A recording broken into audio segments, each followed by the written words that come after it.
26 नवंबर 1930 को कनाडा के the meridian daily general newspaper के फ्रंट पर एक खबर पब्लिश होती है जिसका टाइटल था विलेज ऑफ द डेड। इस खबर ने पूरे कनाडा में खौफ की लहर दौड़ा दी क्योंकि नॉर्थ कनाडा में एक पूरा कबीला रातों रात कहीं गायब हो चुका था।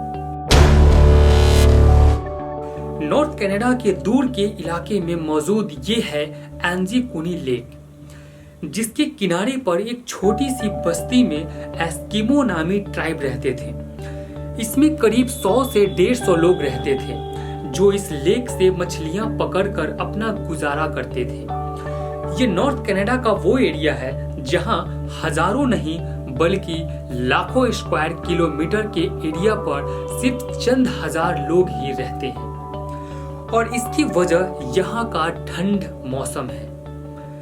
एंजीकुनी लेक में मछलियों के अलावा आसपास के एरिया में दूसरे जानवरों का भी शिकार होता है और इसके लिए कई शिकारी यहाँ हर दफत आते रहते हैं। नवंबर 1930 में जो लेवल नामक एक शिकारी इस इलाके में शिकार के लिए आया था। शिकार में वो इस कदर व्यस्त हो गया कि उसे पता ही नहीं चला कि कब अंधेरा हो गया। उसके मन में एक आइडिया था कि वो पहले की तरह एंजीकुनी लेक के किनारे एस्किमो नामी कबीले में जाकर रात गुजार लेगा।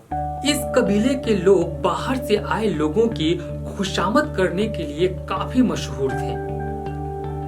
जो लेवल ने अपना सामान बांधा और कबीले की तरफ रुख किया। ये एक चांदनी रात थी, लेकिन दूर दूर तक बिल्कुल खामोशी छाई हुई थी। न ही कोई शख्स नजर आ रहा था और न ही किसी की आवाज। वो सिर्फ अपने कदमों की आवाज सुन पा रहा था। हालांकि जो लेवल पहले भी ऐसा कर चुका था, लेकिन आज उसे कुछ अजीब लग रहा था।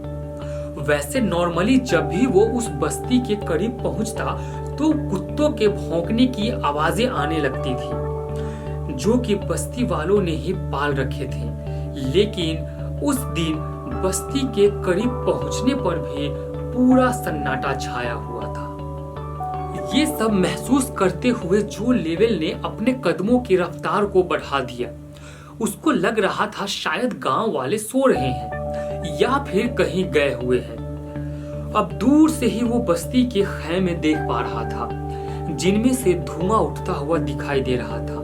लेकिन करीब पहुंचने पर भी उसको किसी की आवाज सुनाई नहीं दी।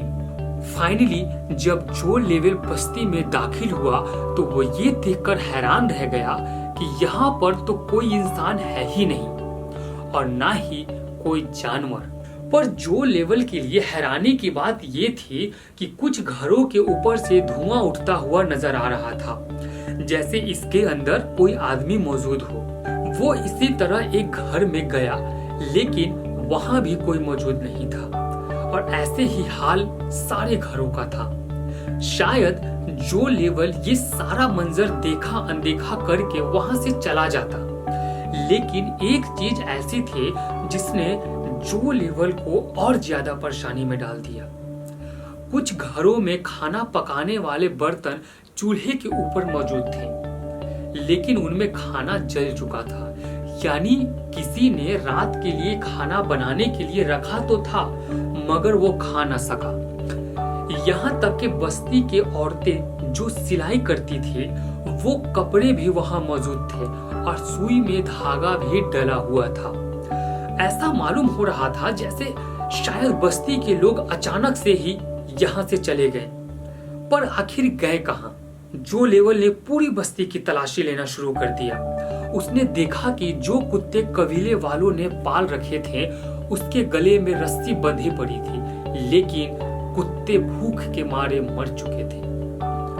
हालांकि कुत्तों के सामने खाना भी मौजूद था, पर उनको खाना देने वाला कोई इंसान वहां पर मौजूद नहीं था। एक जगह पर उसको एक कब्र खुदी हुई दिखाई दी। इस कब्र को देखकर ऐसा मालूम हो रहा था कि इसको खोदे हुए ज्यादा टाइम नहीं हुआ होगा। ये सब देखते हुए जो लेवल बहुत ज्यादा परेशान और भयभीत हो चुका था। वो रात के वक्त अकेला ये सारा मंजर देखकर काफी घबरा चुका था। यहाँ के लोग जब कभी बाहर जाते हैं तो अपने साथ अपने कुत्ते जरूर रखते हैं। लेकिन ये सब देखकर ऐसा मालूम हो रहा था शायद यहाँ कुछ अजीब हुआ है, कुछ ऐसी अनहोनी हुई है जिसने लोगों को अचानक से कहीं जाने पर मजबूर कर दिया है, और वो भी इतना मजबूर कि वे अपने कुत्ते भी छोड़ गए, कपड़े, खाना और जलती हुई आग को भी बुझा न सके। जो लेवल ये सब देखकर ज्यादा देर तक बर्दाश्त न कर सका और करीब के टेलीग्राफ ऑफिस पहुंच गया। वहां से उसने royal Canadian mountain police camp पर बात करके उनको आंखों देखा हाल बताया। पुलिस जब गांव में पहुंची तो जो लेवल ने जो कुछ बताया था वो सब सच साबित हुआ। पुलिस को शक हुआ कि शायद यहाँ किसी ने हमला किया है और बस्ती के सारे लोगों को मार दिया है। लेकिन अगर ऐसा होता तो बस्ती में कहीं ना कहीं खून के निशान मिलते। खून न मिलता तो मारधार की वजह से कुछ सामान ही बिखरे पड़े होते। लेकिन ऐसा कुछ भी नहीं था। पुलिस ने फौरन गांव वाले को ढूंढने के लिए एक सर्च ऑपरेशन का आगाज कर दिया। इस सर्च ऑपरेशन में एक बहुत ही अनोखी चीज देखने को मिली जो शायद जो लेवल ने भी नोटिस नहीं की थी। सारी बस्ती बर्फ से ढकी हुई थी, लेकिन उस बर्फ पर किसी के भी पांव के निशान नहीं थे। वहां सिर्फ एक ही शख्स के पांव के निशान थे और वो था जो लेवल के पांव। यानी अगर इस बस्ती में जो लेवल के अलावा कोई आया ही नहीं और ना ही कोई बाहर गया तो फिर बस्ती वाले गए कहां? लेक के ऊपर भी बर्फ जमी हुई थी और बस्ती वालों की कश्तियां जमीन पर खड़ी थी, क्योंकि इस मौसम में मछलियों का शिकार नहीं होता। इसी वजह से कश्तियों को जमीन पर खींचकर पार्क कर दिया जाता था। अगर बस्ती वाले लेक में तैर कर कहीं जाते या उनको किसी ने मार कर लेक में फेंक दिया होता तो लेक के ऊपर बर्फ की लेयर कहीं ना कहीं से जरूर टूटी या बिखरी होती। लेकिन ऐसा कुछ भी नहीं था। पुलिस को जांच पड़ताल में ये भी मालूम पड़ा कि ये लोग जो लेवल के यहाँ आने से 8 दिन पहले ही गायब हो चुके थे, क्योंकि कुत्तों की मौत 1-2 रोज भूखे रहने की वजह से नहीं होती और घरों से निकलने वाला धुआं इस बात की निशानी थी कि इनको यहाँ से गए ज्यादा अरसा नहीं गुजरा, क्योंकि ये वो धुआं था जो लकड़ियां बुझ जाने के बाद भी काफी देर तक निकलता रहता है। पुलिस वालों के सामने ढेर सारे सवालात थे, लेकिन जवाब एक भी नहीं। कई महीनों के सर्च ऑपरेशन के बाद पुलिस को नाकामयाबी हासिल हुआ। आखिरकार पुलिस ने इस केस को अनसॉल्व का ठप्पा लगाकर हमेशा के लिए बंद कर दिया और वक्त के साथ साथ लोग भी इसे भूल गए। इस घटना के 50 सालों के बाद सन 1984 में रोजर बोअर और निजेल नामक राइटर ने एक आर्टिकल लिखा और इस पूरे मामले को एलियन से जोड़ने की कोशिश की।